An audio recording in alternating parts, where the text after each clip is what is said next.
సంపాదించిన వాళ్ళు ఆగుతారు. లైక్ మీరు ముఠా మేస్తులు, ముఠా కూలీలు వీళ్ళు మాత్రం అటు పెట్టుకుంటారు జాగ్రత్తగా.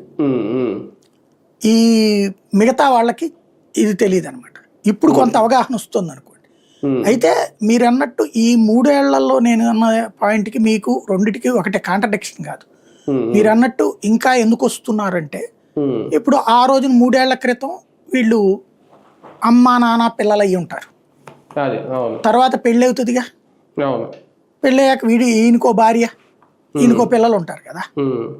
అమ్మా నాన్నకి ఇల్లు వచ్చింది కాబట్టి కొడుకు ఇవ్వనంటే కుదరదు కదా, కావాలంటారు. మన రూల్ ప్రకారం కూడా తండ్రికి ఇచ్చారు కాబట్టి కొడుకు ఇవ్వకూడదని రూల్ ఏం లేదుగా, తండ్రికి ఇచ్చారు కాబట్టి కూతురికి ఇవ్వకూడదని రూల్ ఏం లేదుగా. 18 ఏళ్ళు దాటిన వాళ్ళు అప్లై చేసుకోవచ్చు, దాంట్లో ఒంటరి వాళ్ళు కూడా అప్లై చేసుకోవచ్చు, గృహస్థులు అప్లై చేసుకోవచ్చు. ఆ విధంగా ఎవరికాళ్ళు ట్రై చేస్తున్నారు, అప్లై చేసుకుంటున్నారు. అయితే సరిగ్గా అయితే కనుక మీరు రేషన్ కార్డులు ఉన్నాయి వాళ్ళ ఆధార్తో అనుసంధానం చేస్తే జగన్ టైంలో గుర్తుందా 4 లక్షలు ఒకసారి తీసేశారు, 6 లక్షలు ఒకసారి తీసేశారు. తర్వాత పవన్ కళ్యాణ్ వీళ్ళందరూ నిన్నటిదాకా పేదోడు అకస్మాత్తు ధనవంతుడు అయిపోతాడా అని రచ్చరచ్చ చేశారు.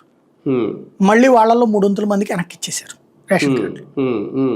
నిజంగా లెక్కేస్తే నీతి ఆయోగ్ లెక్కల ప్రకారం ఆంధ్రప్రదేశ్లో 10% మంది మాత్రమే పేదలు. ఏది ఆ గణాంకాల ప్రకారం ఏడాదికి 45,000 లోపు సంపాదన